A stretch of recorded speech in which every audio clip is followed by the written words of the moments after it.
नमस्कार दोस्तों, EMT classes की इस वीडियो में आपका स्वागत है। ये हिंदी शब्द अर्थ की वीडियो नंबर 31 है। 30 वीडियो से पहले भी बन चुकी है।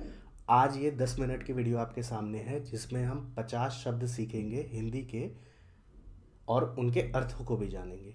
तो अगर आप शब्द अर्थ सीखने में इंटरेस्टेड हैं, खुद की भाषा शैली को और बेहतर करने में इंटरेस्टेड है, तो इस वीडियो को देख सकते हैं। वीडियो को लास्ट तक देखिएगा, सभी शब्दों को नोट्स ज़रूर बनाइएगा और जो भी स्टूडेंट हमारी ऑनलाइन क्लास का हिस्सा हैं वो अभ्यास करके हमें व्हाट्सएप पर भी ज़रूर भेजिएगा। तो शब्द अर्थ की सीरीज़ का हमारा पहला शब्द है विलक्षण। विलक्षण का मतलब क्या होता है? अद्भुतता। लक्षण का मतलब जिसके लक्षण दिखते हैं कि ये इस लक्षण का है। विलक्षण जिसके वैसे लक्षण ना हो और वैसा कुछ कर दे जो कि अद्भुत हो जाता है ना। तो वो क्या होता है? विलक्षणता मतलब अद्भुतता, अद्भुत सा कुछ। पतन, पतन का मतलब विनाश, कि पतन हो चुका है, मतलब कि विनाश हो चुका है, खत्म हो चुका है वो। ठीक है। छीण, छीण का मतलब कमजोर, छीण कमजोर। जनता जनार्दन, जनता जनार्दन का मतलब आम जनता, जैसे कि आप लोग हैं। ताल्लुक, ताल्लुक का मतलब रिश्ता या संबंध। गमक, गमक का मतलब होता है खुशबू, कि देखिए गुलाब की कितनी अच्छी गमक है या खुशबू है। वैदिक, वैदिक का अर्थ क्या है? वेदों के युग का। वेदों के युग का मतलब क्या है कि जब वेद पढ़ा जाता था और वेद ऋषि मुनि अपने शिष्यों को पढ़ाते थे, तो वो जो वैदिक युग था उस समय का। मठ, मठ का मतलब बौद्ध विद्यालय। जो बौद्ध भिक्षु होते थे, वो जो पढ़ाया करते थे, गुरु होते थे, वो जो बच्चों को पढ़ाया करते थे, ऐसे विद्यालयों को मठ कहा जाता है। मठ आज के ज़माने में भी है, जहाँ गुरु शिष्य की परंपरा से पढ़ाया जाता है। कमोबेश, कमोबेश का मतलब थोड़ा बहुत। जज्ब, जज्ब का मतलब समाहित, किसी चीज़ में समाहित हो जाना, जुड़ जाना उसमें। सहिष्णुता, सहिष्णुता का मतलब सहनशील, कि आपके अंदर सहनशीलता है या नहीं, मतलब कि सहन करने की क्षमता है या नहीं। निकटवर्ती, निकटवर्ती मतलब पास के। निकटवर्ती मतलब निकटवर्ती क्षेत्र में क्या है? मैं दिल्ली में रहता हूँ, दिल्ली के निकटवर्ती क्षेत्रों में क्या है? जैसे मेरे आसपास के इलाके में जहांगीरपुरी है, कश्मीरी गेट है, या हमारा खजूरी है, तो ये हमारे क्या है? निकटवर्ती क्षेत्र हैं। दिल्ली यूनिवर्सिटी है। प्रभुत्व, प्रभुत्व क्या है? संपूर्ण अधिकार। जब किसी चीज़ पर प्रभुत्व हो जाता है, प्रभुत्व का मतलब क्या है? कि संपूर्ण अधिकार हो गया। जैसे केजरीवाल का अभी दिल्ली पर प्रभुत्व है, प्रभुत्व मतलब पूर्ण अधिकार है केजरीवाल का एज अ मुख्यमंत्री।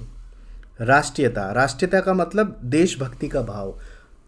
हर देशवासी के अंदर राष्ट्रीयता का भाव होना चाहिए, मतलब देश के प्रति उसकी भक्ति का भाव होना चाहिए। सहेज कर, सहेज कर मतलब संभाल कर। हमें अपने माता पिता की दी हुई चीज़ों को सहेज कर रखना चाहिए, मतलब कि संभाल कर रखना चाहिए। निरक्षर, अक्षर का मतलब क्या है? जिसको अक्षर का ज्ञान हो। निरक्षर जिसको कोई भी ज्ञान ना हो, अक्षर का कोई ज्ञान ही ना हो, वह अनपढ़ होता है। अब नी, ये जो नी शब्द है, ये जिस पर लग जाता है उसका उल्टा अर्थ हो जाता है। जैसे धन, धन का मतलब जिसके पास धन है। निर्धन जिसके पास कोई धन ना हो। तो ये नी के साथ लग के, र के साथ या निर लग के, ये इसका उल्टा अर्थ हो जाता है।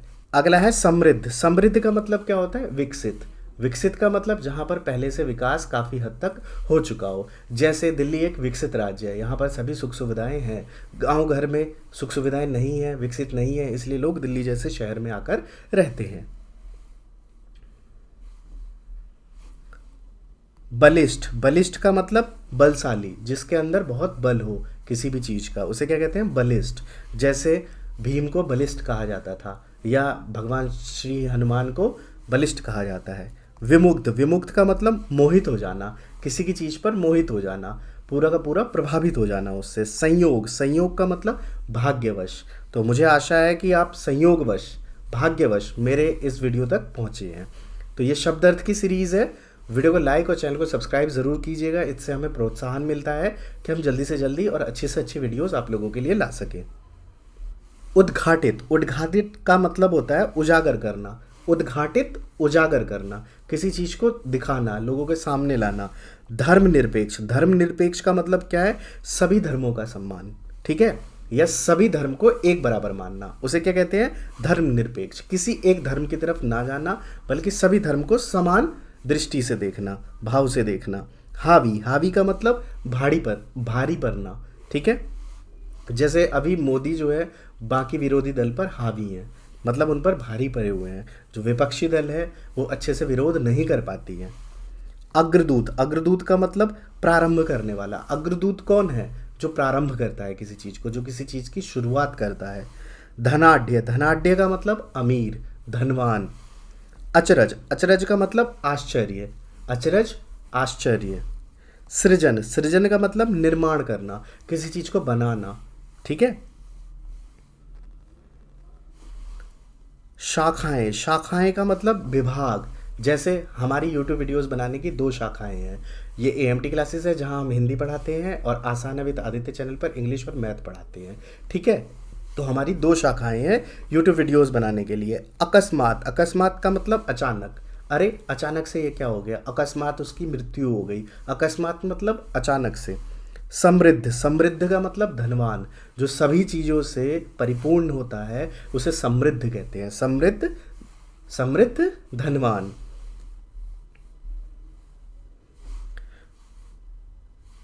31वां शब्द है हमारा अपेक्षाकृत। अपेक्षाकृत का अर्थ है तुलना में। जब आप 2 चीज़ों की तुलना करते हैं तो उसे क्या कहते हैं? अपेक्षाकृत। इसके अपेक्षाकृत ये अच्छी है, इसकी तुलना में ये अच्छी है। बहुतायत, बहुतायत का मतलब अधिकतर। नवांगतुको, नवांगतुको का मतलब क्या है? नया आने वाला। जो भी नए आने वाले हैं उन्हें हम नवांगतुक कहते हैं। जैसे कि नए बच्चे पैदा होते हैं या कोई भी मेहमान आने वाला होता है जो नया होता है। समन्वय, समन्वय का मतलब शामिल करना। अब हिंदी शब्दार्थ की सीरीज़ को हमने इसमें अपनी हिंदी सीखने की सीरीज़ में समन्वय किया है, सम्मिलित किया है। वैदिक, वैदिक का मतलब वेदों की समय की, जो पुरानी परंपरा हो, वेद की परंपरा, जब वेद पढ़े जाते थे। कौन से 4 वेद हैं नीचे कमेंट करके आप लिख सकते हैं, ताकि मुझे पता चले कि इस तरह के भी लोग हमसे जुड़े हुए हैं और हिंदी की इस तरह की शब्दार्थ की शब्दावली रखते हैं। पल्लवन, पल्लवन का मतलब संक्षिप्त करना, किसी चीज़ को छोटे में कहना। उद्गार, उद्गार का मतलब हृदयगत भाव। हृदयगत भाव मतलब हृदय से निकला हुआ भाव, हृदय से जुड़ा हुआ भाव। हर्षोन्माद, हर्षोन्माद का मतलब हंसी खुशी से, हंसी खुशी से। सजग, सजग का मतलब सावधान। हमें सदैव सजग रहना चाहिए, सावधान रहना चाहिए सभी तरह की चीज़ों से। किससे? सभी तरह की चीज़ों से। देवत्व, देवत्व का मतलब देवता के समान। किसके समान? देवता के समान। 40 शब्द हो गए हैं, 10 और बचे हैं।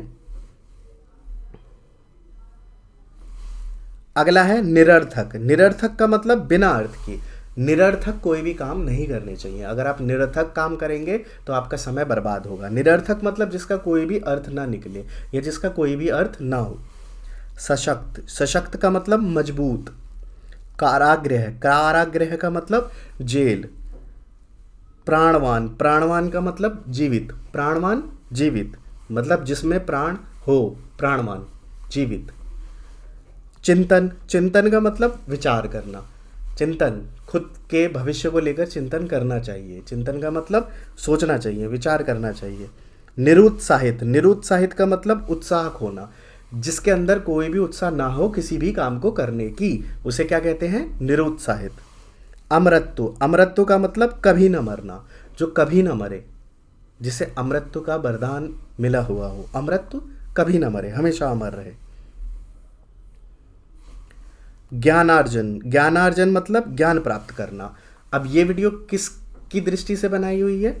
ज्ञान की दृष्टि किससे? कि लोगों को शब्दों का ज्ञान हो, हिंदी के अर्थों का ज्ञान हो, हिंदी की भाषा शैलियों को बेहतर कर सके। तो ज्ञानार्जन का मतलब क्या होता है? ज्ञान प्राप्त करना। ज्ञान प्राप्त कौन करता है? विद्यार्थी, ठीक है, जो विद्या के अर्थ को पूरा करता है। आत्मपीड़न, आत्मपीड़न भीतरी पीड़ा होना। क्या? भीतरी पीड़ा होना, अंदर से पीड़ा होना। जब इस तरह की वीडियोस YouTube पर नहीं चलती है तो हमें बहुत दुख होता है कि हम इस तरह की चीज़ों के लिए कोशिश कर रहे हैं, खुद का जीवन लगा रहे हैं और लोग इस तरह की चीज़ों को देखते नहीं हैं। हिंदी शब्द अर्थ की वीडियो हमारे चैनल पर ऐसी वीडियो है जो सबसे कम देखी जाती है, और हमारा ये मानना है कि हिंदी शब्द अर्थ की वीडियोज़ ही सबसे ज़्यादा देखी जानी चाहिए, क्योंकि ये वीडियो बहुत ज़रूरी है आज के बच्चों के लिए, जेन ज़ी के लिए, और जो पुराने लोग पढ़े लिखे नहीं है उन लोगों को समझने के लिए, क्योंकि आज समय बहुत बदल रहा है। हिंदी और इंग्लिश दोनों ही बहुत एडवांस हो रही है। आने वाले समय में हिंदी भी ऐसे होने लगेगी जो आम लोगों को समझ नहीं आएगी, या अभी भी कई तरह ऐसे वक्तव्य आते हैं जो साधारण आदमियों को समझ नहीं आते हैं, आम आदमी को सीधी भाषा में समझ नहीं आती है। अगला है जन आंदोलन। जन आंदोलन का मतलब आम जनता का आंदोलन। जब आम जनता आंदोलन करती है किसी चीज़ को लेके, जैसे अभी किसानों का आंदोलन था, पंजाब के किसानों का, इससे पहले भी किसानों का आंदोलन हुआ था। तो जन आंदोलन का मतलब आम जनता का आंदोलन। तो मुझे आशा है इस शब्द अर्थ की सीरीज़ में आपने काफ़ी सारे शब्द सीखे होंगे। अभी तक कितने हो चुके हैं हमारे? 31 वीडियो हो चुके हैं। सभी वीडियो का लिंक आपको नीचे डिस्क्रिप्शन में मिलेगा। मुझे आशा है इस वीडियो के अंतर्गत आपने 50 शब्दों को सीखा होगा, उनके अर्थों को भी जाना होगा और उनका थोड़ा थोड़ा वाक्याभ्यास भी किया होगा। इन्हीं 50 शब्दों से अपने वाक्याभ्यास भी ज़रूर कीजिएगा। शिक्षा उसी के लिए है जो उसको बेहतर ढंग से सीखता है और उसको अपने जीवन में उतारता है। अगर आप जीवन में चीज़ों को उतारेंगे तभी चीज़ें बेहतर होगी। सिर्फ देखने से, लिखने से, पढ़ने से कुछ नहीं होगा, उसको जीवन में उतारिए अपने। हमारी बाकी प्लेलिस्ट की डिटेल के लिए वीडियो को आगे आप देख सकते हैं। AMT क्लासेस पर 9+ अलग अलग सीरीज़ है जो आपको हमारी प्लेलिस्ट में मिल जाएगी लाइन वाइज। अगर आप प्लेलिस्ट में जाते हैं तो मात्राओं में अंतर, कहानी, मिशन बुनियाद 2023-2022, उसके बाद गाइडेंस वीडियो और मात्राओं में अंतर की अलग अलग वीडियोस, उसके बाद लाइन वाइज आपको सारी वीडियोस मिल जाएगी हमारी प्लेलिस्ट में जाके। आसान और कठिन दोनों मात्रा। शुरू से अंग्रेजी और गणित सीखने के लिए आसान है विद आदित्य चैनल से भी जुड़ सकते हैं।